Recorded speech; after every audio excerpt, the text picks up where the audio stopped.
I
have the honor and privilege of serving this community on Philadelphia City Council.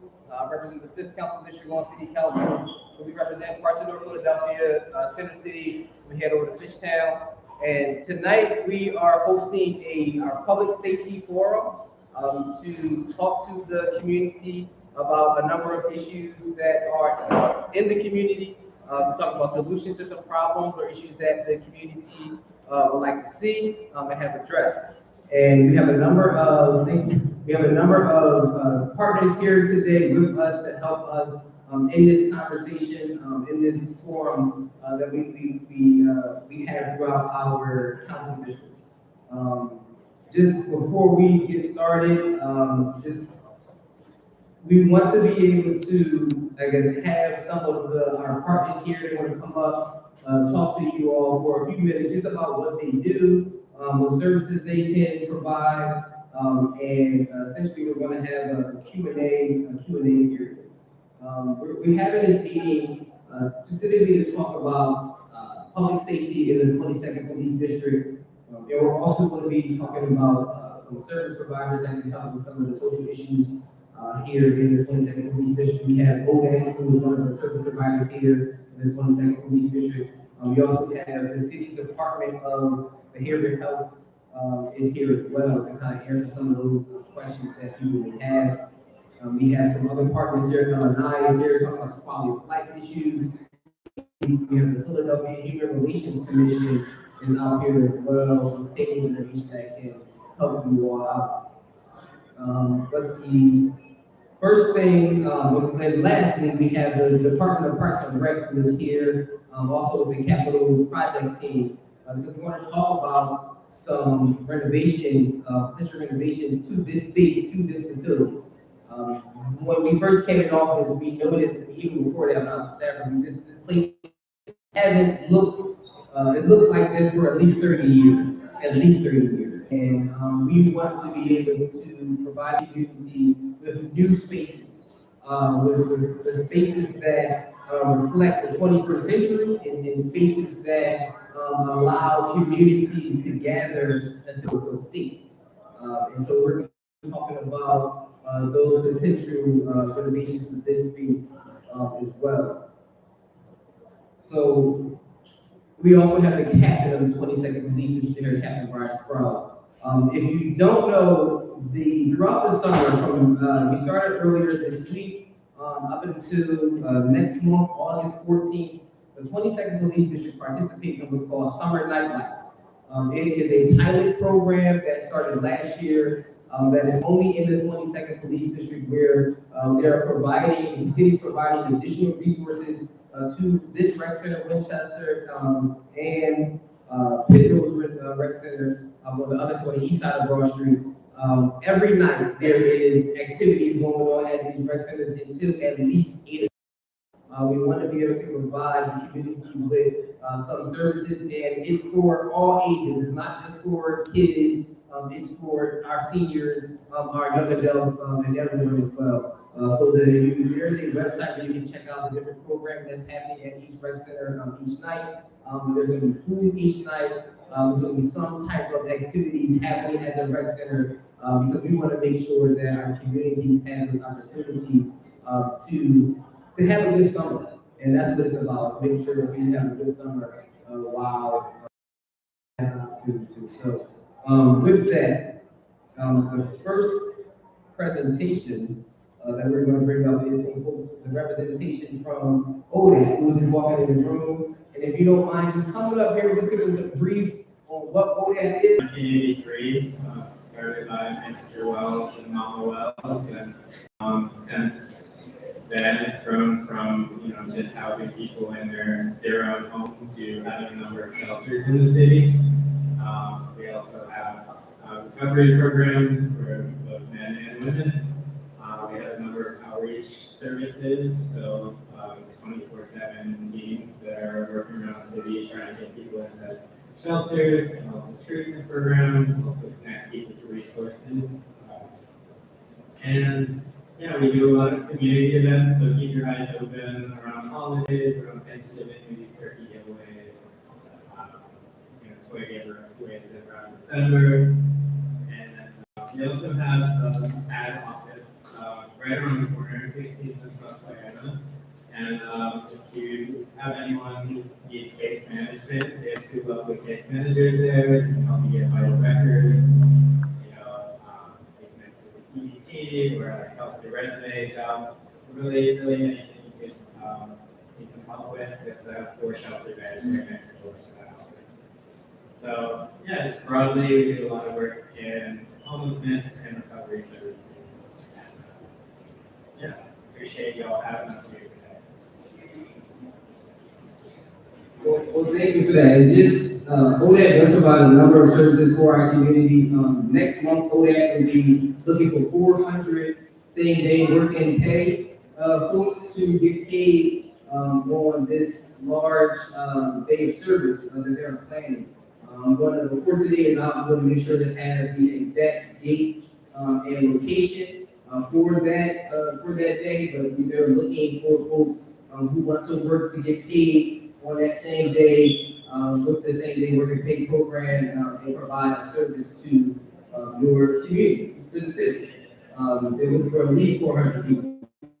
That's a nonprofit provider partner of us who, who helps us, in the plethora of ways. You may see some of the OMAD members out in the communities doing cleanups, but that's through the same day working pay and other initiatives that OMAD takes up, from some of their, participants in the program. They have been helping, Black and brown people, particularly recover from, addiction issues, and they've been a partner of the city for a very, very long time. The next partner I want to bring up is someone, who has arrived in our community, as a leader, and I've seen since my time as city council, has been making some significant changes when it comes to the public safety front. We all may have seen in the news about things that happened in our 22nd Police District. We have a new captain of that district, that has some new directives, some new initiatives, that I think is going to help, keep the rates in the 22nd Police District, even lower. So without further ado, I'm going to bring up Captain Sproul of the 22nd Police District.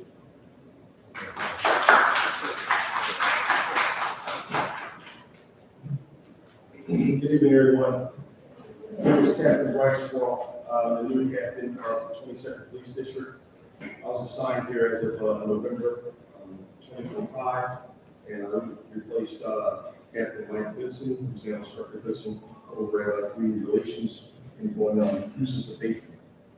So oftentimes, because I have relatives in the area of 12th and Huntington, and because I went to church with my grandmother at Roman Emmanuel Baptist Church, 12th and Leon, because I have family at 12th and Oxford, and we grew up under Reverend and Congressman Bill Bray and Brandon Baptist Church. I have a very special place for the 22nd Police District. I was a camp counselor at Martin Luther King Rec Center, or 22nd and Cecil Moore, as well as my great-grandfather lived in Johnson Homes at 25th Ridge. So I'm very familiar with the neighborhood, I'm very familiar with the community, and so I understand what the needs are from a public safety standpoint. And when I say public safety and not necessarily policing, because there's a difference. So under the banner, we're doing prevention, intervention, and enforcement. So what you see out there today and what has been going on with Councilman mentioned is prevention and intervention. We are out here with children, playing with them, talking with them, teaching them, reading with them, and there's a number of kids that I've befriended right in the same area. I have a couple of supporters that gave me some Indigo bike cards, so I gave me some bike cards and said just today, as I'm standing outside, I'm seeing them riding bikes, giving them something to do, giving them some options, because that's what I believe our kids need, and that's what they tell them. They need something, and they need things to do.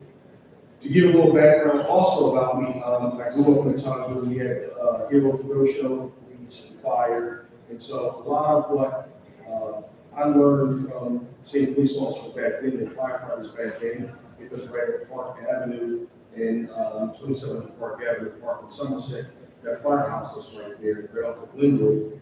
I used to play with state ball, used to go with firefighters, used to play on the chalk, used to slide down the pole, I used to wash the dog and different things. So when I hear kids, I mean, right here, who I met yesterday, when I hear kids tell me some of the things that they want to do, what their aspirations are, I take that to heart, and I take that back to my team to try to figure out what can we do to help our children from prevention and intervention. But then there is some aspects in our community, and when I'm on 216 code, where there needs to be some enforcement with respect to violent crime, because my data tells me that there is a number of offenders who commit violent crime in the zip code. This is what I would bring to the I'm sorry? This is 3-2. Okay, so I do serve 1 hour and 2 on them, but not 3-2. My apologies. Some of the benefits of what I found that we've had and we've gained some gains is my community walks and my neighborhood engagement. Dr. Bishop Palmer is here out of the Office of Public Safety, and so we've done a number of walks, community walks, and neighborhood engagement. And during these walks, we've done recruitment to residents for block captains and create a block captain network. That would be really helpful if we could get block captains together. I believe there's 621 block captains. I'm trying to get a copy of the list. It's not happening.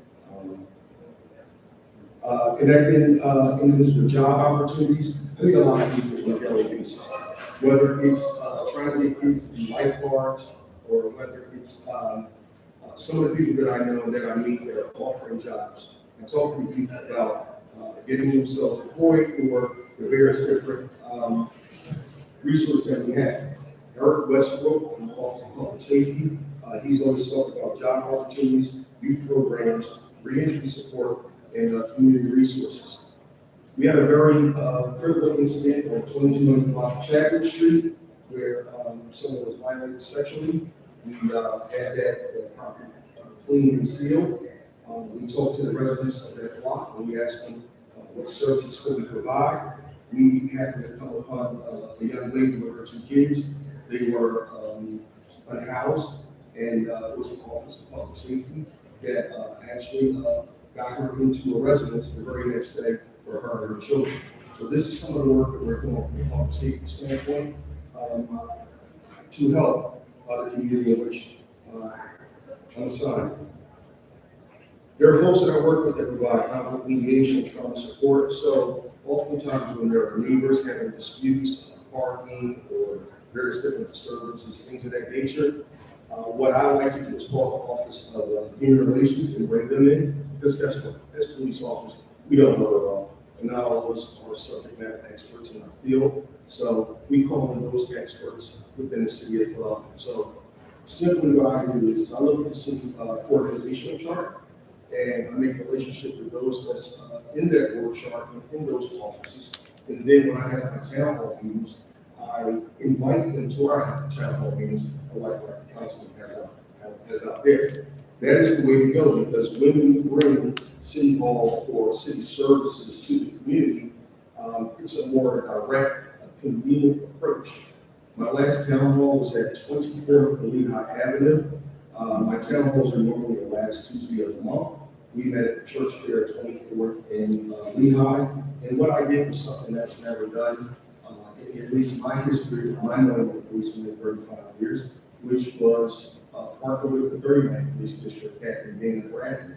And what we did with that was a force multiplier with that. We had 39th Police District residents, we had the 22nd Police District Police residents.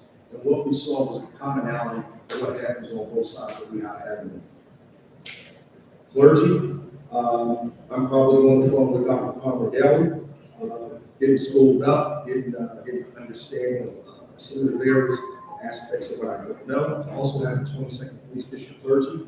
I'm talking to them every day, because guess what? I don't know it all, but I do know how to get people together, collaborate, and find out how we can be resources for one another. I have a community relations officer. Her name is Tyann Randolph. She's not here today, but if anyone needs our phone number, 215-686-3220. Her last name is Randolph,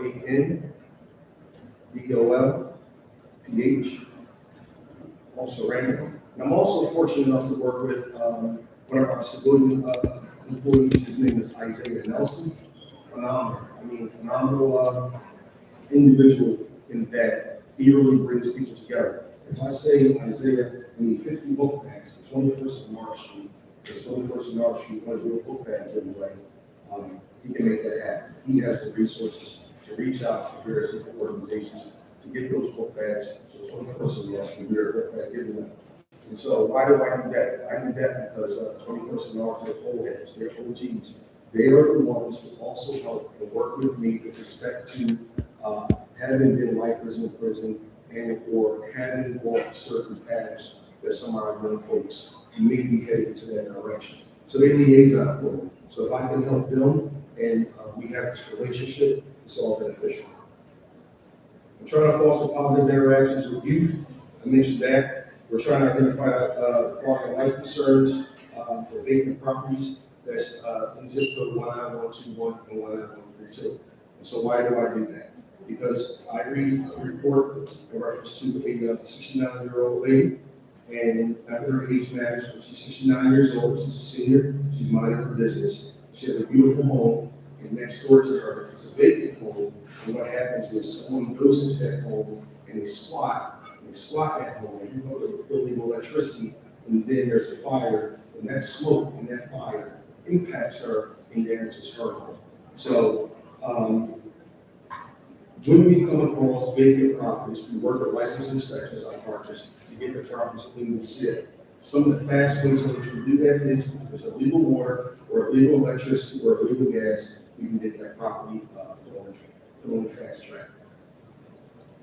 What I would like, because I have expectations too, increase resident participation in information sharing if that's possible. I know oftentimes, and I'm going to be realistic with you, I was in the Detective Bureau for 6 years. So just give you a quick scenario.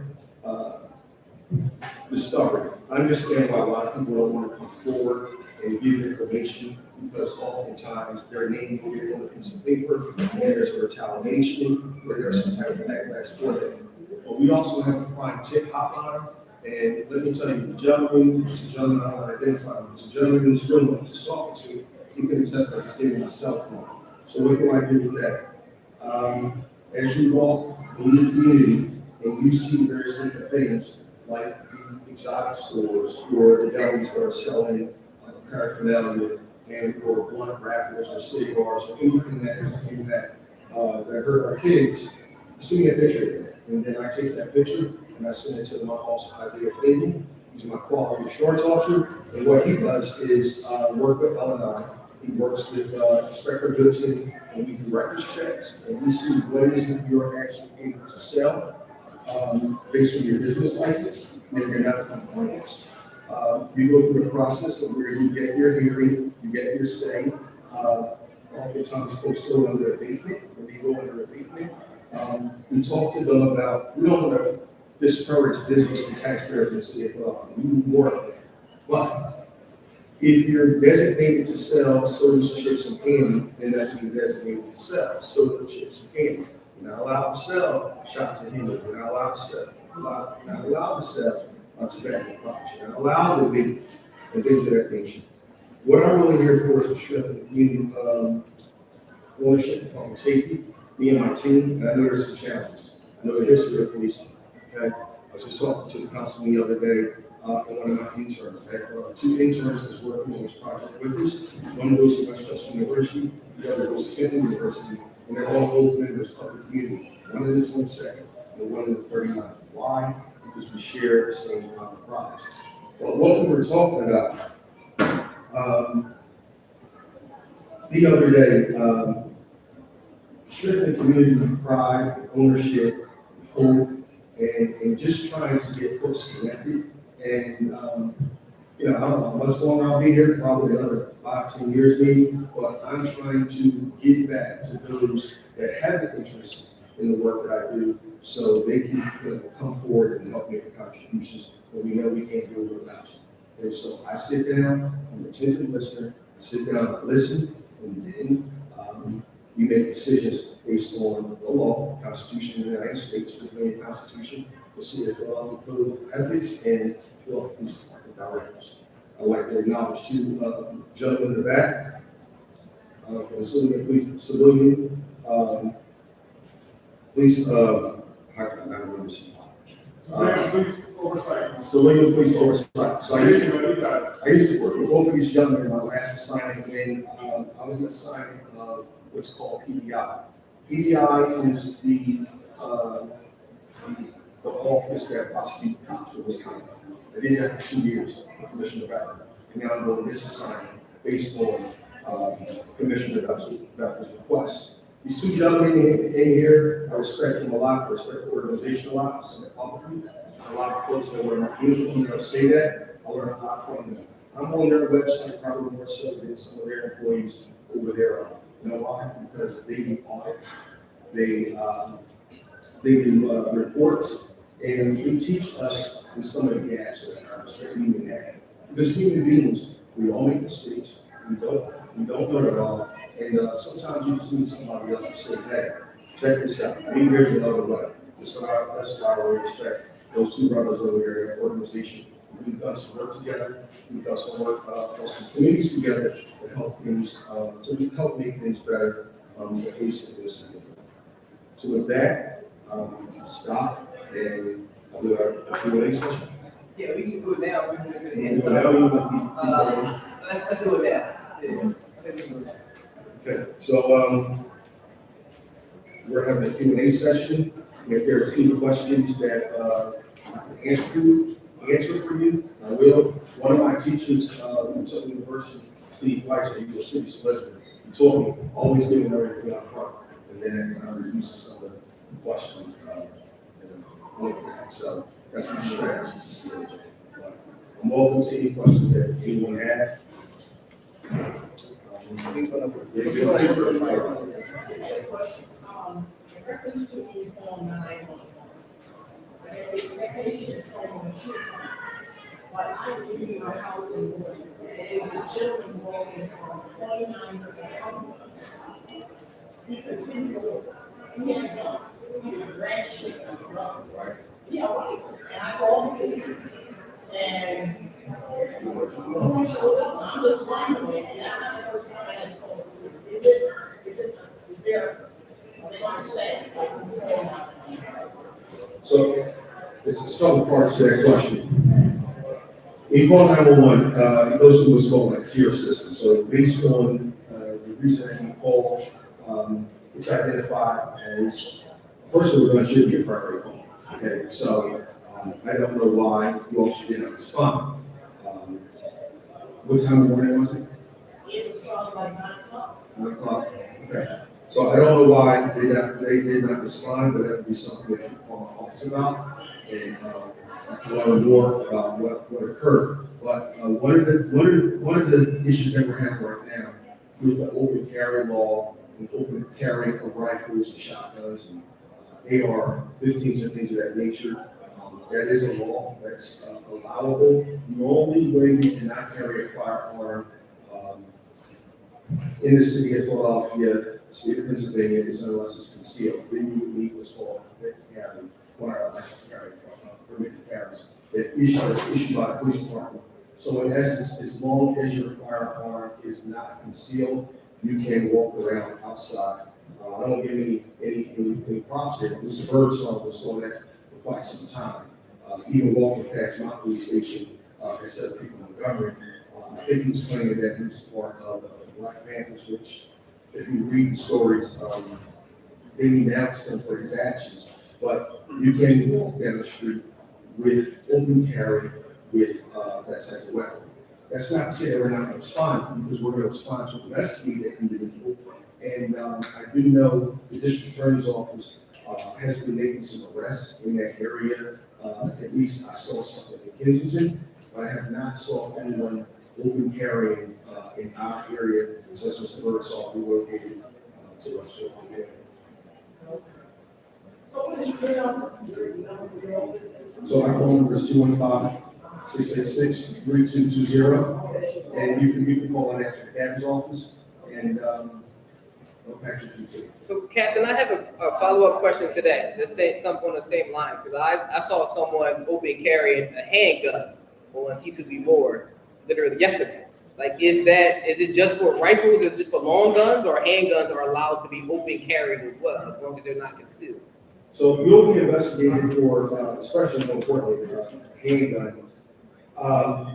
It's really tricky. You have to. So we have what's called, I'm going to get too technical with this, but we have what's called a bailey agreement, where we're not stop questioning and frisking. We know it probably happens, but we're not allowed to do it. And to the point of an audit that were just done by CPOP, we have to activate our body-worn cameras at any time that we engage the public in any type of investigation or any type of contact.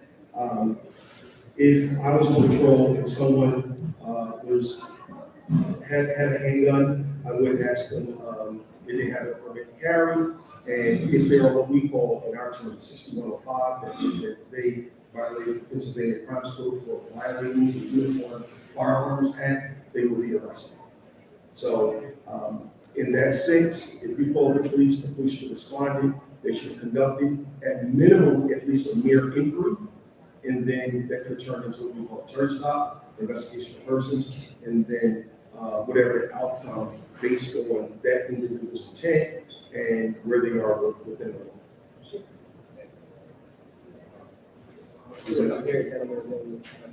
I have one question. I have seen in this neighborhood, because I'm one of them, as people call OGs. I'm from the bottom. I used to be from 24th place. I used to be from a gang. And I did 26 years in the state and federal penitentiary. And I don't understand how a lot of these older women can't go to the store because these guys hang in front and nobody tell them, if you don't live there, keep it moving so the people go to the store. They're afraid to go there because they don't know the reaction they're going to get from these young guys. I'm not afraid because I'm not worried about them, but these are women. Women, some elderly guys that ain't got it like that. That can't, don't want to go to the store because they don't know if they put out a certain amount of money, they're going to get robbed on the way out. Right. And that's not cool. Why can't the officers at least, they will ride by them and stop kids with book bags and leave them standing there. Instead of asking them, if y'all got business here, keep it moving so the people go to the store. Okay. I'll take that into consideration and take that back to them. It's a little different today than when I was out there. But you got to make relationships. So that's what I tell my officers. You know, if you know who's at 17 from Cumberland, you get to know them, and you know they don't have any warrants or they're just hanging out because a lot of folks are hanging out. I see when I ride up Susquehanna Avenue, and I patrol this area as well. I ride up Susquehanna Avenue, down Cumberland, up York, down Dolphin. I do peace walks, at least 2 or 3 a month. So I get to see the culture.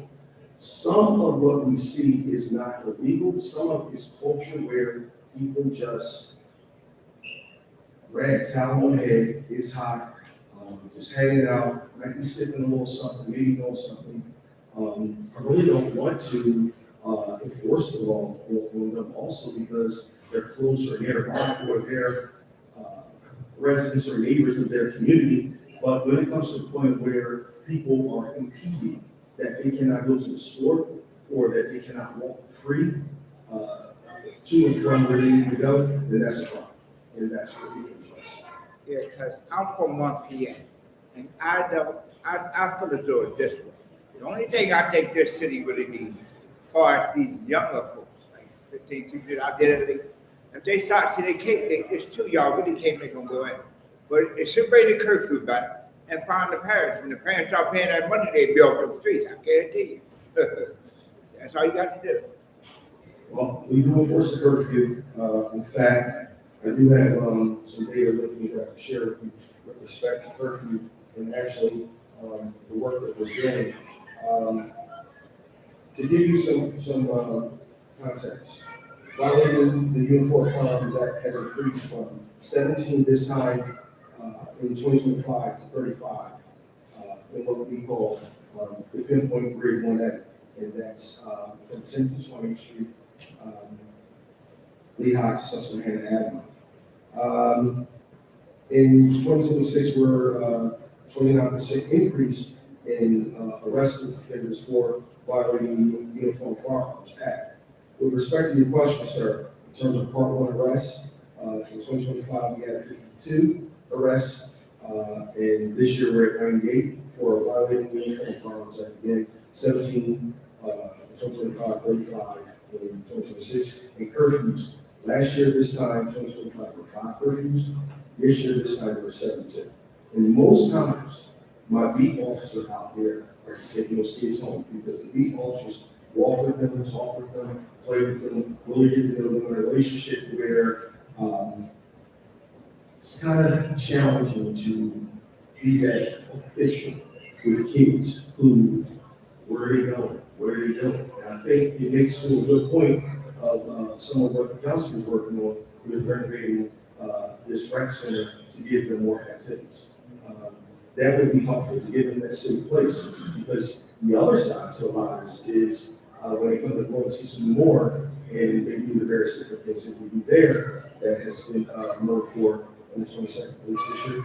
And we don't want to, I'll be quite honest with you, I remember telling my wife, I said, I don't know if I'm going to go and see something more and lock somebody's head up just for hanging out. Because I used to hang out and do various different, I used to hang out at Orley Eye or the McDonald's area, going down to England. It was not a big thing. So these are all things that I think we can work together with to help solve the problems and get their parents more involved, maybe their parents are working a job or two, or, you know, it really takes a lot. And it takes us all as a community too to get involved and help solve these problems. I had some of the situations, but it's not the same. Had some people, I lived in 1900 Block Street, and it's advisory, and we had some people come in and they sit in the garden and they were smoking, and we asked them to leave, and they got really delicious, screaming and hollering at us. So we called the police, and when the police came, they turned on us. They did, I told them that I was a committee person, she told them that they were not happy. And the police have any argument, told the police that he had done. We have 3 family members that live in the houses in that block. So all of us came out there because of the way that things happened, they refused to leave the garden. She approached her, this is my sister, we live in the same block. She approached them very nicely. When I heard them screaming and hollering at her, I came outside.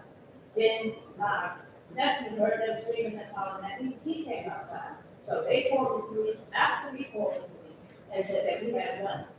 And the police wasn't listening to us. It took a long time before the situation was under control because I called the precinct. And when I called the precinct, I identified myself. Just so happened, the captain picked up the phone and he took care of the situation. But I don't understand why the police wouldn't listen to the community people who take care of the community. We kept telling them who we are and that we call the police first. Please look at your records and see that we dialed first. And they still handcuffed my nephew, put him in the car, and asked him about would he have a gun, his gun, I think it's disworthy and disrespectful for them not to take heed to the fact that we are the people who take care of our people. Right, and it was really sad because I told them, we were the ones who told that they pushed me, pushed me back and her to move. Because they wanted to talk to her because they said there was a gun.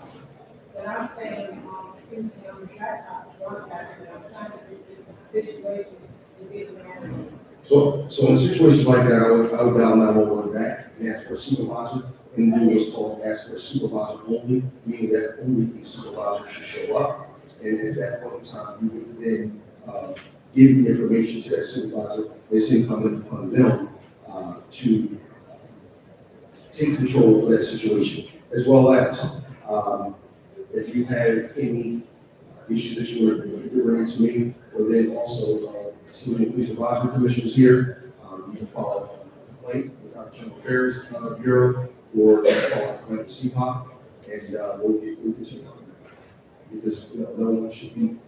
We have categories: no verbal abuse, no physical abuse. Now, don't get me wrong. If there's a need where an officer needs to protect themselves, they have the right, they're backed by the law to do that. But we're not to just use force on the law. Sorry. Yeah, I'm interested in quality of life issues. I noticed that when I'm trying to go to sleep at night now, I look around Macadamia. I don't hear the cars racing up and down the street. Is that from the red light cameras, or y'all just have a different approach on how to stop cars racing up and down? All right, so on Broad there is a number of red light cameras, okay? And I mean, 25 miles per hour for me is like a little slow. I'm trying to get where you're trying to go. And, 25 miles per hour is, but we've gotten better and we've gotten better with the drag racing. We've gotten better with some of the quality of life issues where we have been able to contact the attorney's office to ramp up, so to speak, some of the issues that we were having with that kind of culture, and sometimes working with our corporate party partners in the livestock program and things of that nature. But maybe also too is just maturing in better behavior. I like to be optimistic also. Say that they were, just kind of wanting to come out of some of that negativity because Philadelphia has a lot to be proud of lately. I mean, we've been doing a lot of good work and a lot of benefits, and a lot of folks have been coming here, a lot of tourism, and so hopefully some of this is spreading into the community from Center City or from those locations where the tourists are going, or just becoming better people. We're becoming, like the mayor said, one Philly, one city, one nation. One other question, I call it, well, I guess July 4th, Blackbird, spend time when people start, exposing all night. Is there anything we can do about it? I get up at 3 o'clock in the morning, so I'm normally getting about 7 o'clock. But it's kind of hard to go to sleep with that all day. I'm saying, it's not 5 days anymore, a little bit more than 5 days. Is there anything we can do about that? So I recognize on, and I'm proud to say that I recognize on July 4th, celebration of birthplace of America or liberty. However, I worked 13 hours that day myself. I went to every legal sanctioned block party, and I went to every non-sanctioned block party, and conversations with folks, talking to my guys down at 16th New York who I did not know, but now home to them older. And just ask for people to behave, don't chill, drink on, get smoke on, all those different things. Everybody was partying in the 22nd Police District. Proud to say that we did not have any shootings that day. We didn't have any significant violence. So my philosophy that day was give folks the opportunity to have the fun that they like to have, but and police yourselves. But if necessary, I did have a package of police officers working in the district that day that we were ready to deal with any work that needed to be had and to do anything that needed to be done. The firecrackers, listen, firecrackers is like $1.8 billion business. I don't know how we spend our money on firecrackers and blow things up when I can't afford it. I can't afford to blow money up. I can't. But I saw adults with their kids, 5, 6, or 7, putting sparklers, firecrackers, and Roman candles in their hands and let them have their time. Not thinking about, you go to Temple, you go to their trauma center, you go to Jefferson, you go to their trauma center when you injure and or hurt yourself. You're going to need the medic unit to call, to sedate you. That just doesn't make sense to me, but this is what people were doing. And so in some of these spaces, folks are adults and they're with their kids, and we advise them, hey, not safe. We spent our time, I think we put 671 miles on our vehicle that day, up and down, and just engaging the community of the 22nd District. And I'm proud to say we did not have any significant events, and that was the point. We were also dealing with FIFA. We were also dealing with 4th of July. So we were a little bit spread thin, but the strategy that I used that day under the leadership of Commissioner Stanford, it only worked. And we had what's called a hot wash or after action report yesterday. Commissioner, his executive team, all police captains, and also emergency management, and we talked about all the things that you mentioned, and we're looking to see how we can do better next year, because we're looking to bring, well, you folks are looking to bring, I love it, to bring that DNC here, and so we're preparing ourselves for events, more events, because Philadelphia is hot. I mean, the city, the skyline, just things are going on that's in Philadelphia. Last question, can we get can we get a control part, a little bit more, visible at Wood Susquehanna? Royal Susquehanna, I have 4 foot heats at Royal Susquehanna. The Archwell Center right at Royal Susquehanna, my cousin Jasmine Jones, she's the regional director over there, and she said, I got a police call in here for y'all, I got cold drinks, what else you need? I said, that's it. So, we do have 4 police officers. Their grid is Roy to 18th, Susquehanna to Gulf. That's their grid, so you should see. On the east side.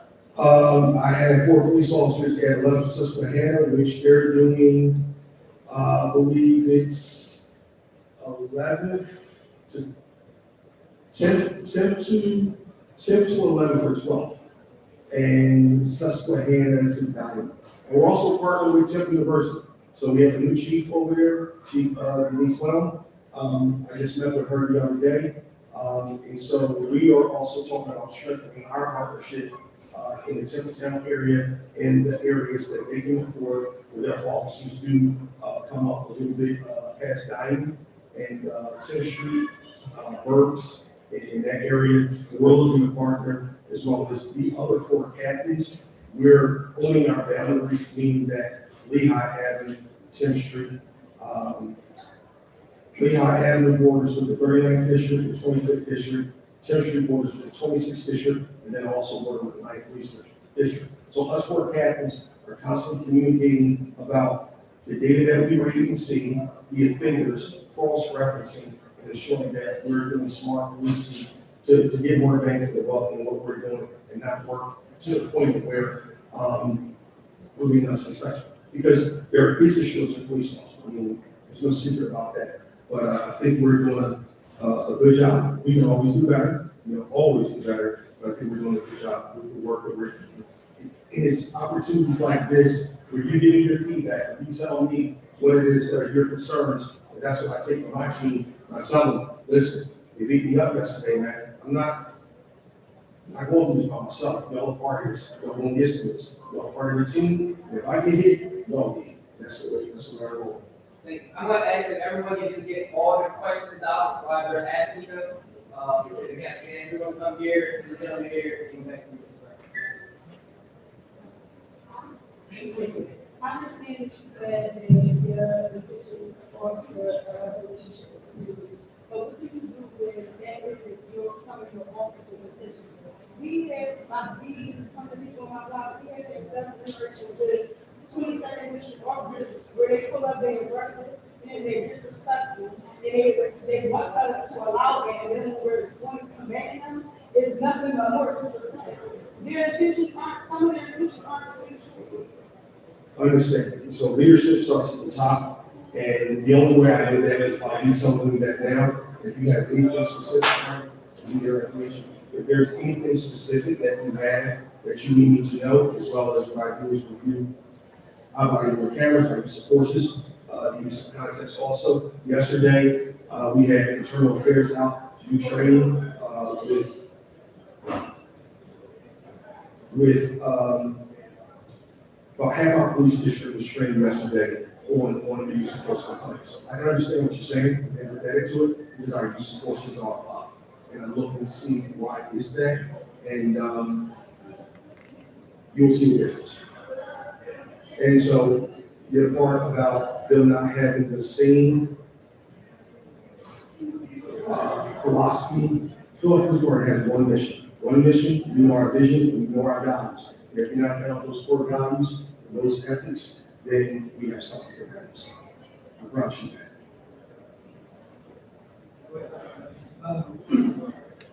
Kind of a two-parter, but in the 22nd district, are there block cameras or surveillance cameras that with facial recognition in the 22nd district, and have we had too many meetings to allow those in our district? Good question. We do have what's called real-time crime cameras, and those cameras are in crimes that's based in communities based on crimes where there's a significant amount of parts of crimes that's based on data. Are they facial recognition connected now? Now, believe it or not, in that under Commissioner Daniel Outlaw, I did write a policy official recognition, and it was revamped and it was more strengthened. We used various different tools at the time of in an investigative capacity, but not out in the street and not on patrol. Absolutely not. So the cameras are put up based on crime, not based on community. The cameras are put up based on the data that would suggest that we need help in that particular community. Because let me say this to you today. The way prosecuting the case in the city of Philadelphia, we need ring doorbell cameras, we need our body worn cameras, and we need our road-time crime cameras to help us out. Because oftentimes people don't step up and say, "Hey, I'm a witness. I saw what happened, and I'm going to go to central detectives at Board of Capitol, and I'm be a good witness, and then I'm going to go to court."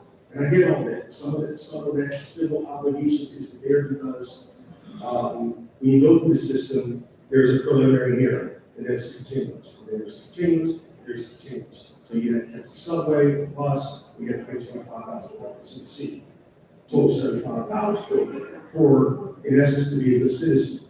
So a lot of times, because we don't have a lot of witnesses, these become the witnesses, the cameras become the witnesses, and most of the witnesses that we have are just the victims and not just the good neighborly person to say, "Hey, that was wrong, and I'm step up." We have this thing, well, not we, but there's this thing out there in Philadelphia, Baltimore, Detroit, you name it, no snitching. Let's be clear.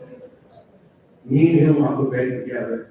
I get caught. I dine on him. That's snitching. Something happens to a citizen, you see it, it's your obligation to do as a human being and a good person to tell the police what happened because that person violated somebody else. That's not snitching.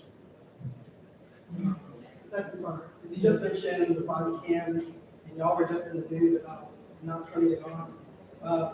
What can we as neighbors expect you to do to hold your police department accountable, as opposed to, we're doing a new training, we're going to turn on now, like, are police officers pay being cut because, you do damage when you're not properly surveilling as you want to suggest you're going to do.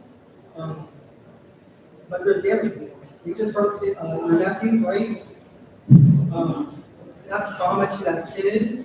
And there never ever seems to be a consequence that the police chief is willing to enact other than we're going to tell this officer to do better. But there's never any like restorative justice. We don't see nothing, the community don't see nothing happening to them, because I can tell you now, the Tony affairs, it be unfunded. Like, we see it, people in our community, it ain't like you don't go do the steps, they be unhappy. How is this unfair when it's really going, those things don't make sense, how are they really being held accountable? And people don't need more surveillance, they just need the resources they need so they can be left alone. Understood. So to answer part of your question, after the CPOP audit came out, me myself, I wrote a new policy and mandate for the 22nd Police District, which I updated myself. It's an action plan for body worn camera compliance. Has a purpose, a goal, phase 1 with education and training. It has phase 2, daily supervisory oversight, meaning that my supervisors now have to, not saying now have to, but I will be checking for them to make sure that they are doing daily inspections. We're also going to allow personnel that work inside anyway to review the body worn camera footages that have been captured and ensure that they align with the number of views and or logs that a person turned in. Compliance audits, also performance and expectations, and roll call, corrective actions, and then there are violations. And those violations are considering the officer's rights in due process, in contract agreements and all that. But again, I told you I came from a unit where we dealt with officers when they needed more training and or they needed discipline. So I know how to bring about change. One of the things I said, either a show home or a change agent. I'm a change agent. So I understand what you're saying. I understand what you're saying. I've seen what a number of community meetings, I've heard what you've been saying, and so it's the time like these, that help me know what needs to be done. I cannot speak for internal affairs, but I know what I can do. And then you have a table of civilian rules and housing commissioners here, and so I welcome you to talk to them to help you with some of the businesses that you have. We have a couple more questions. First, I just want to say, I heard you, word was how we done, and I appreciate the fact that, the parents here, and we were going in that was what, we did camera district, or we did, second district, and you did good. I'm giving you 5 to 10 because everybody can't say that. It's what to say, you did good. And I appreciate you, Captain, for, as you like stepping in and working with them, we wanted to get officers to use that if I can. One of the things that I've been talking, and I've said it several times, is the gas station at 33rd Winchester. Okay, I understand that the owners should be the ones who get some protection out there, but there's stuff going on. Our citizen that goes at least 15 times a month, getting calls at the gas station. Last week, somebody was out there, people would come. People have gotten trouble with the 2 companies over here. The teams are over there, something needs to be done. Okay, and if, like, now I'm starting to get to about getting some police, you know, like one corner that they left for 2 weeks, now they back. You know, selling drugs and doing good. And then that area up there, like around Cumberland Street, so Cumberland, Huntington, 29, this is always up there. You know, here, so, you know, we need to get some police out here to actually communicate with people and let them know that it's not this serious. That's and if they feel like they might deter them from pulling knives and guns out on people, leaving people up and chasing them up and down the street. So one of our partners that I work with is called PAN, Philadelphia Anti-Drug, Anti-Network, and I have them on speed dial. So they're credible messengers that come to the community, and they have a way or a swag about them where they get things done through phone numbers to help them see the error of their leads and what they're doing. And so working with PAN, and if we need a location, working with PAN, I will ask them to come out and speak to the youth. Dr. Palmer's son actually also comes out with us on our peace walks and engages the youth in trying to help us get them jobs or something to do. So Excuse me, it's not youth. They're not youth. The gas station is a mixture of youth and adults. Okay, what I'm talking about is grown folks.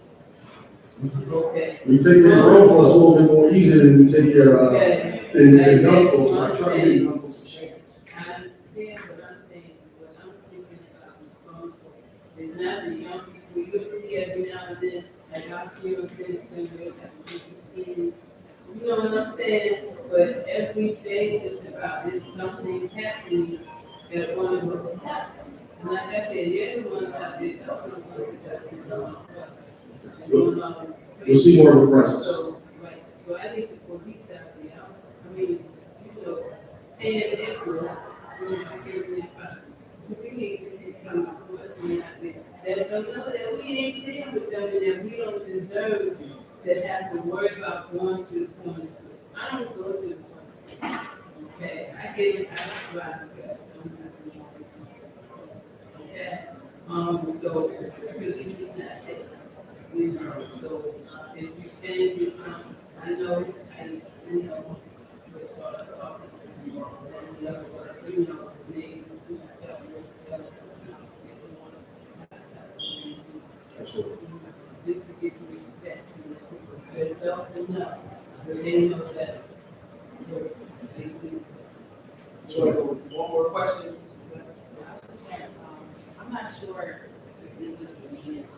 because I missed the meeting with the department authority that you guys did.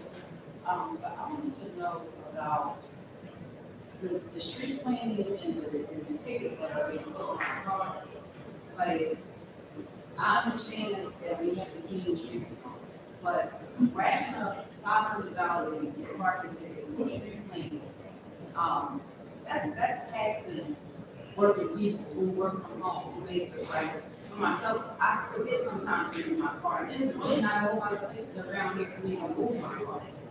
So, I know that y'all had a meeting last month sometime, but I wasn't able to be on it. So was that talked about, is that being thought about, is that being considered, like, how we already being taxed across the board as citizens of Philadelphia, but that's a lot of money, like. I mean, that's a good question for me. So residents have called our office asking to be removed from the street cleaning list, right? In order for the machines to get down the streets and do their job properly, the cars have to be removed. If you don't, so if you want to be removed from the street cleaning list, then we can get with your neighbors, reach out to our office, and we can figure out how to, that process of having you removed from that street cleaning list, so you aren't getting tickets. But in order for the students to come through to do their job, they have to have some of the cars have to be removed from one side. And I understand that, I love the issue with that, because the city of Philadelphia does need help, right? My issue is taxing the people who live in Philadelphia. Like we already paid for all kinds of stuff. So, like, really, a parking ticket for not moving your car, like, does that have to be in place? Is that something that y'all have to go with, y'all said no? Like, So we didn't determine what blocks get it. That's something that the mayor's administration decided where street cleaning would go. And so, but again, if you don't want that, then we'll reach out to the street department. I don't want the ticket, that's what I'm saying. Yeah, I don't know if you understand what you're saying, because I She's think. saying that a $500 ticket is ridiculous for not. So you want the streets clean, you don't want to move your car to have the streets clean. No. She's saying that the ticket for $500 is beyond ridiculous for not moving your car for a street cleaning. That's ridiculous. It's a $500 ticket. No, Okay. Then it's 61, then it's 91. Okay, so you want to take the penalties after. Yeah, and a lot of times you don't get the notice when it's like 31. When you get it, it's already 61, and it's telling you it's gonna be 91. And so they say you do it off the excess. Okay. I didn't get ready to tell you that. Is it necessary? The parking parties are places bullying, they're bullies, like, they're bullies. Is it necessary to add that to the street? I understand we need the city clean, I'm not saying don't do it. I just went down and signed up to get a block, every on my block, and lived on my block for 20 years, because I want to get more. But what I'm saying is, the parking authority has the city in a chokehold, y'all can see that? Can Y'all see that? I say It's this? my second. I think Steve, I everybody. Cool, right? Yeah, so, maybe as a possible solution for this, is that maybe those blocks can opt out of that, and then maybe, depending on the cost, we create opportunities for young people to clean those blocks that are out of those machines coming out. Basically, it's machine coming out of the block. Ultimately, it comes down to how can, I understand, now that I'm listening, I hear what you're saying. The issue is with the ticketing, but from a city perspective, is how do we clean a block if the cars are still there? But can I say something? And so if we want the cars removed because we need to clean the block, then how do you enforce that? I think that's the thing we need to talk about. I got one. I just want to say this So one. we can wait until after this, we want to have it when we have like other more departments every month, and we can talk about that. Yeah. And so I'm not going, I'm here. Can I say one thing? Let the captain. Can I say one thing about what she So said? we can finish that after. No, I'm gonna let the everybody captain go. need to hear this. I'm gonna let the captain Yes, go first. everyone will hear, everyone I'm will gonna hear. let the captain We're go, gonna and discuss then that. we can have that conversation as we, I'm going to be here, we can add that to the agenda. We'll add that to the agenda. So in closing, I'd like to thank you all for being here. I have a lot of work to do, and Brandon, whoever wants to give their phone numbers and contact information, for email, and build this relationship, or if you're a block captain, we are trying to reach out to you to better serve block captains who serve the residents, and it makes things a little bit more efficient for us. And all what we do with you is confidential, and it's not about, it's about working together and getting things done in no way. That's how I roll. I thank you all for being here. Here's this pizza, it's a snack, and bring your kids and your family and your friends to our Summer Nights program. It will not be a success without you. 4 p.m. to 8 p.m., Monday to Friday, Monday block party, Friday block parties, and then we also have some vigils and some walks that we're doing on Saturdays. Shout out to ODAC as well. Okay, thank you all.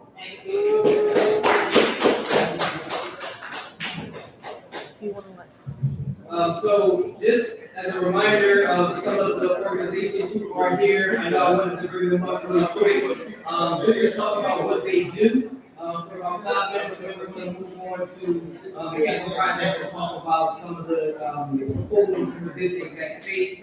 So I'm going to bring representatives up from the Philadelphia Commission of Human Relations, the Department of Behavioral Health, and then CPOC as well. They want to come up and talk about what it is they do. Good evening, everyone. My name is Shanice. I'm with the first and foremost. I am a longtime resident of the 22nd District. I am also the secretary of the 22nd Police District Advisory Council. But today I'm here in the capacity of representing the one who really lives. That's the Philadelphia Commission on Human Relations. We're the civil rights agency for the city of Philadelphia. So what we do is we investigate complaints of discrimination based on age, race, gender, disability, and we also have a department that handles landlord tenant issues. We have a fair trade hiring law. If you know anyone that has a criminal background and needs denied employment, you can contact our office for investigation. And we also mediate labor disputes. So if you have an issue with somebody on your block, you can contact our office. We'll try to mediate the issue. If you have an issue with a school or any neighborhood, we'll mediate that as well. Anybody? Yeah, if you have an issue with the store in your neighborhood, we'll try to mediate that as well. What is your name? Shanice. 215-686-2858. Also have campus outside on the state. Okay, we get it one more time. 215-686-2858. And again, there are tables outside for these next folks who are coming up to mention what they do. You can speak to them about inquiring about more information on their services.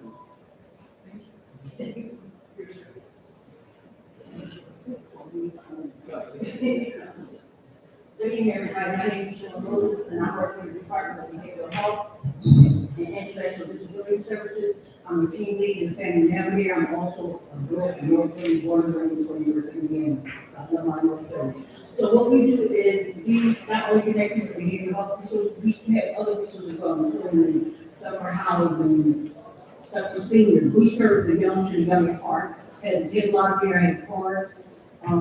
I'm just glad to be here. I'm glad to see y'all out here because nothing gets done unless we hear the voice of the people.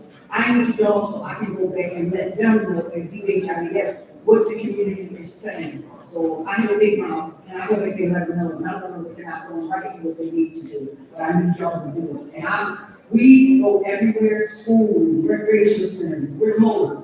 We go everywhere. We never use boots on the ground. We're really out here walking around, making sure the community get the resources. This is a small part of what we do.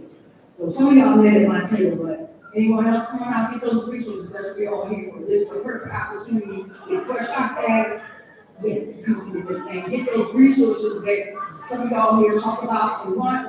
We're in the community. You just gotta let them know I'll come to you. So there you go. Thank you.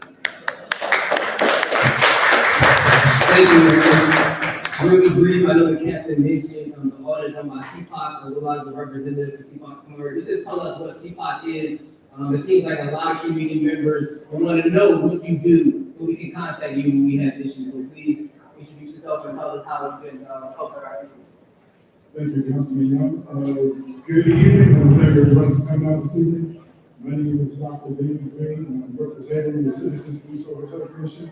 I'm here with my colleagues, Mr. Margaret Truman and Ms. Sally Ahmed. And so what we do at my agency is not only do we work to build a better relationship between the police and the community, we look at the policies and practices of the Philadelphia Police Department to make sure that they are treating everybody fairly. So when it comes to internal affairs and police and community relations, my office is the place to contact.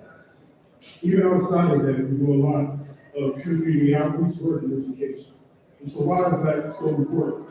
Because a lot of the issues that we are facing today, we had no involvement in. A lot of those issues were from people that are long gone or left us with them to fix them.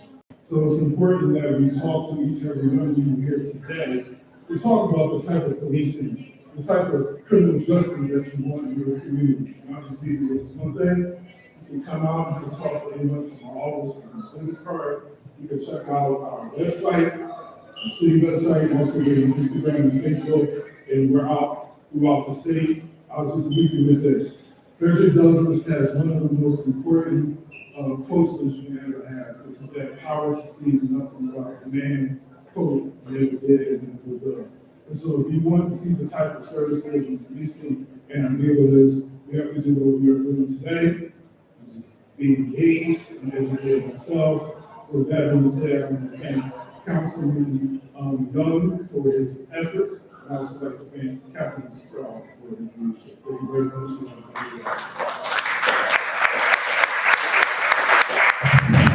Thank you so much. And our last presentation we're going to hear from today is from the city's capital projects team. Throughout my tenure, we've had some negotiations with the support of the mayor to find some funding to renovate this rec center. This rec center has been exactly like this for at least 30 years, at least. And it's time to make some changes, make some upgrades, make some improvements that matches the energy and aesthetics of the community here. One of the first things that we did when we came in office is do an evaluation of what our public spaces look like in our district and where we can make some key investments for the future, because that's what this is about. It's about investing for our future, investing in our communities.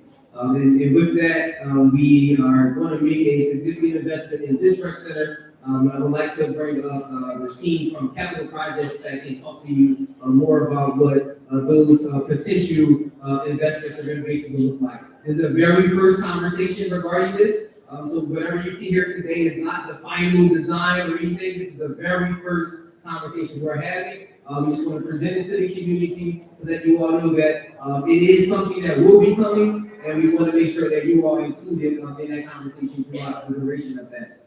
So with that, I'd like to bring up the team from our city's capital project office. Good evening, everybody. How are you? My name is Winchester Ryan, the Councilmember office of the Parks and Recreation team. Here with me, their colleagues who will help the presentation. Like the Councilman Young said, we discussed some funding and we were actually requested by the council. More than $2 million are allocated for this project, and the project is going to be managed by our office. We do design, construction, for all the capital improvement in the city. Our team does parks and recreation. So we have also representative from Parks and Recreation, the Deputy Commissioner Campbell here. Graciously attends this meeting. Like the councilman said, this is the first meeting. We don't have anything drafted in the stone. We just have some examples, but we have ideas because we've been here before. We saw what doesn't work here and what needs to be updated in the building. We also look at the outside, so we can work on the inside. So with this, we start the presentation with the playground. We're gonna have Jane, excuse me. Aishwarya is the architect, so let's start with the architecture first. Hi, everybody. So while they're talking to you about the scope of this project, I'm gonna send around a sign-in sheet. So give us your email if you would like to be involved in this project. We'll send you surveys, we'll invite you to meetings, you'll get construction updates, so this is definitely the best way to stay in touch with us. Additionally, we have a flyer that has a QR code where you can take a survey to give us some input. So I'm gonna hand it over to my team now. I'd like to introduce the team. Aishwarya is the architect, and is Jane Anderson, the landscape architect, and they're going to discuss this with you. Hello everybody, good evening. My name is Aishwarya and I work with the Capital Programs Office at the City of Philadelphia. Today I would like to talk about the issues that are identified within this existing building and the improvements that we have proposed. So during our last site visit 3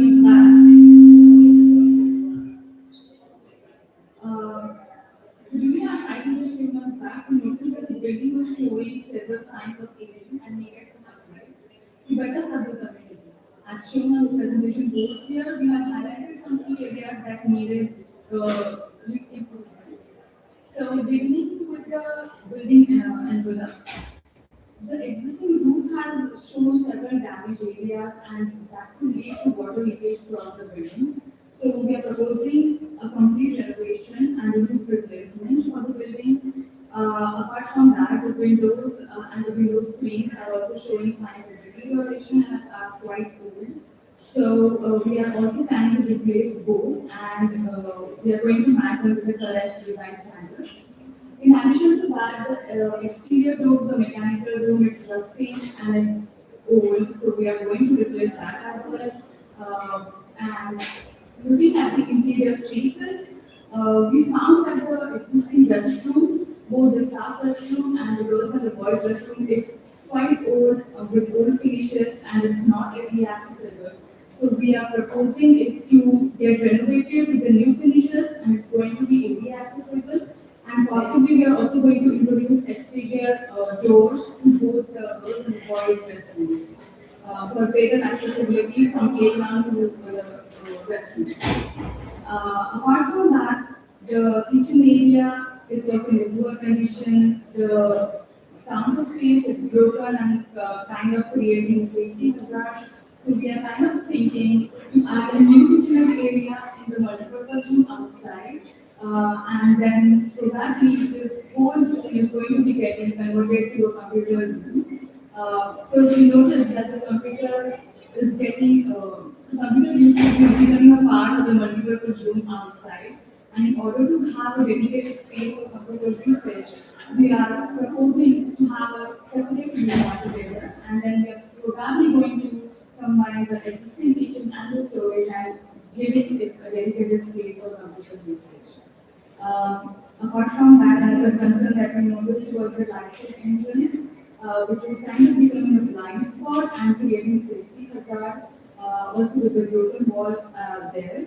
So we are kind of thinking to close it off, maybe provide a door or expand the restrooms. So those are a couple of ideas that we are still working on, but we are going to close it off to maintain more safety within the community. Apart from that, in outside exterior area, there is usually some poor conditions and that are becoming safety hazards, so those are going to get rebuilt while maintaining the key as where they are in the current locations. And finally, the building will receive several other overall updates, including interior and exterior paints, new flooring throughout the deck center, will be receiving new HVAC system, will be updating the light, the vibration station, and we're also going to make the exterior staircases and the ramp AV accessible. And as I mentioned earlier, some images over here show the improvements that we have proposed. And we would like you all to take a complete look at it and provide your feedback. I hope this presentation was helpful and we are here to answer any questions you have. And I will my colleague Jita, and she will be explaining you the landscape.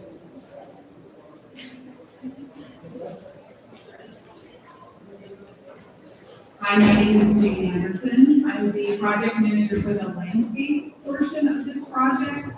So that will be the scope that we're looking at right now is renovating the playground, replacing all the playground equipment at safety surface, the paving. A lot of trees have pushed up the pavement, making it cracked and having tripping hazards. And the basketball courts, are very important for the community. So the boards that you see up here are not any type of final design. There's a couple of different options that we're starting with, but they're very much like a design in progress. And this is looking at the design if we were to replace it in kind of the same layout that it is now, with sections for both the kind of the 5 to 12 age group as well as the 2 to 5 age group. But we're also going to be exploring options to kind of change the layout, maybe add additional space to the playground if possible. So right now it's very much a work in progress, and the most helpful thing that we would like to get from the community now is filling out our sheets so that you can get updated, and also doing the survey just to get feedback. We're happy to take feedback here on what you would most like to see attention on as far as like what's happening outside of the rec center. But I'm gonna leave it at that right now. Does anybody have any questions? Yes, I understand that the signing of your fees, have you guys considered a garden for? I think we definitely would consider a garden typically, and I don't know if Leanne wants to speak to this, because Parks and Rec typically wants there to be a community group that will be kind of the steward of a garden. So I think that's definitely a possibility, and definitely bring that up in the surveys, and we can look at how. And I'll also weigh in that we have a junior farmers program, and we're willing to put those at any site. The recruiter just needs to commit to programming that site with the kids and teaching them different things. But as part of that program, we have educational curriculums and things like that we provide as well. So it is a resource to all of our rec centers. It just really depends on the community's interest and plan. Because as you know, if something doesn't get maintained, it becomes a nuisance, and we just want to make sure that we're adding things that the community wants and values. Oh, it's something that. Okay, great. Before you go, the junior farmers program, the city offers that. Then it's Parks and Recreation. Yeah, so that is under our urban ag group, which is Farm Building. And so for those types of programs, you have to identify community members who want to be stewards of that. So that's great, right? But we want to make sure that it's sustainable.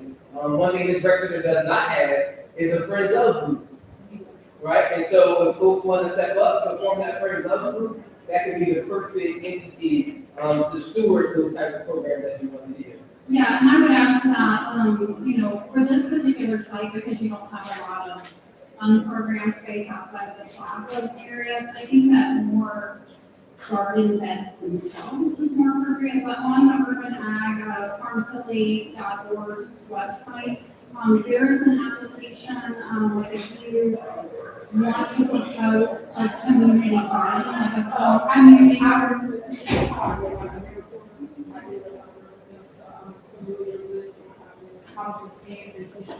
no, we appreciate, yeah.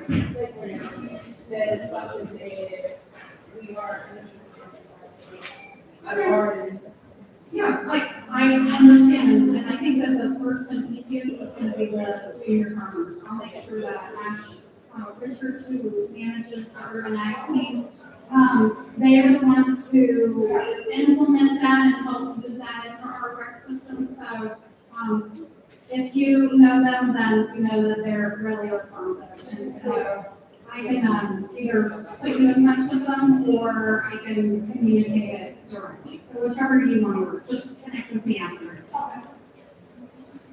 Just one more quick question. Is it possible to have like a little sprinkler thing installed? At this part, there is no program that requires infrastructure like water, plumbing, so it's not in the plan. Because there is so much we have to do in the building, and there is enough either space or resources to do a playground. This site has a lot of challenges and opportunities. You see there is topography, you have up high, then goes down, two basketball courts separated by a playground. So we have to kind of reinvent everything. Yeah. And if you want to put your opportunities, your reference, you want to put it. Yeah. So we can see what the majority of the people like. Yeah. Because there are different things. Like, if you don't like to have a bigger playground, that's one thing. If you like to only keep one basketball court, that's another thing. So we can mix and match, but the space is this. So there are also challenges because the trees are very well developed, but they're breaking the walls if you look at it. So the question is, we like the shade of the trees and keep them in place, but then be careful that they don't break the paint on the walls and things like that. So we're gonna start now the design, we're gonna hire an architect, master architect, and we're gonna have more meetings with this. You know, like, once we have a schematic, we're gonna come here, push it for options, and see what the majority will really likes, and then move into design development. Any questions? Are there any concern or ideas about like overflow, like the outdoor fitness equipment or anything like that? 'Cause I see the bike as well and bike as well, but under 5. Yeah, there's 2 to 5, usually 5 to 12.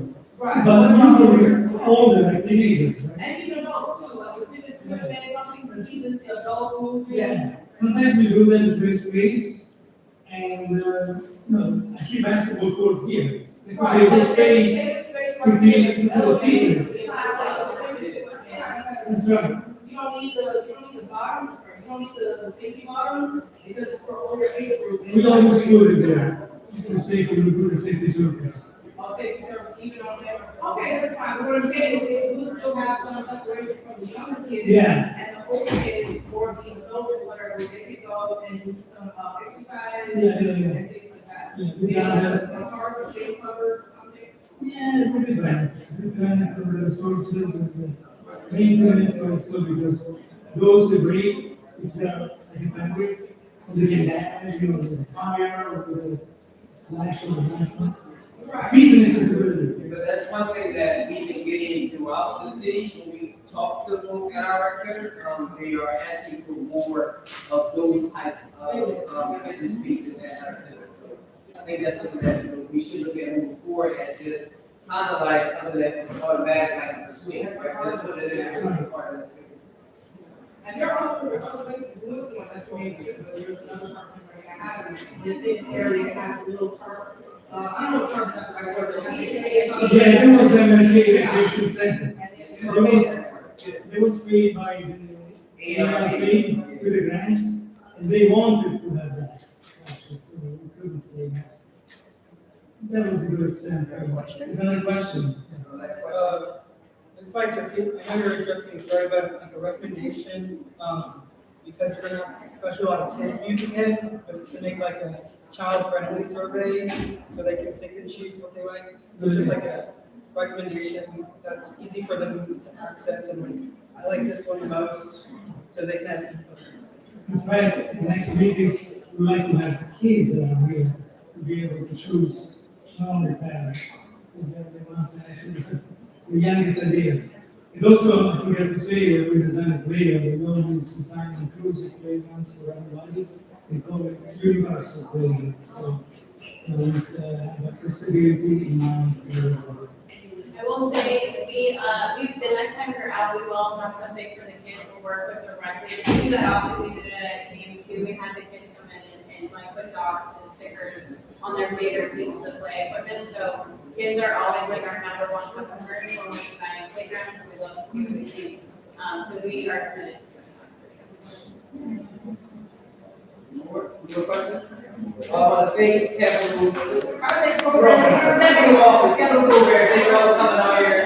Again, give a round of applause. Thank you.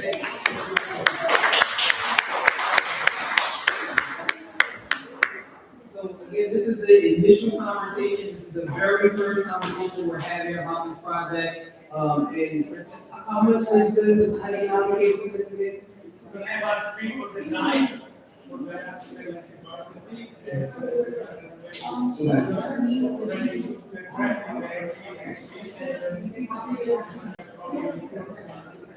Okay, so we're going to try to get through this project as quickly as we can, because our community deserves that. So with that, we're coming to the close of this community forum. We do have to get out of here by 8 o'clock. We have a few more minutes, and I am still here to answer any questions that folks who are here may have in general. Whether it's about this or anything else. Remember, we do have our partners who are here today. Their tables are still here as well for the last few minutes. If you want to get their information, but we'll open the floor up to questions of myself. I got a question about the ticket. If we opt out, and let's say we move our part or we opt out and we remove our address, will we still get ticketed? So it's not necessarily like an address by address thing. It would have to be the entire block. Yeah. They would have to just skip your block from that.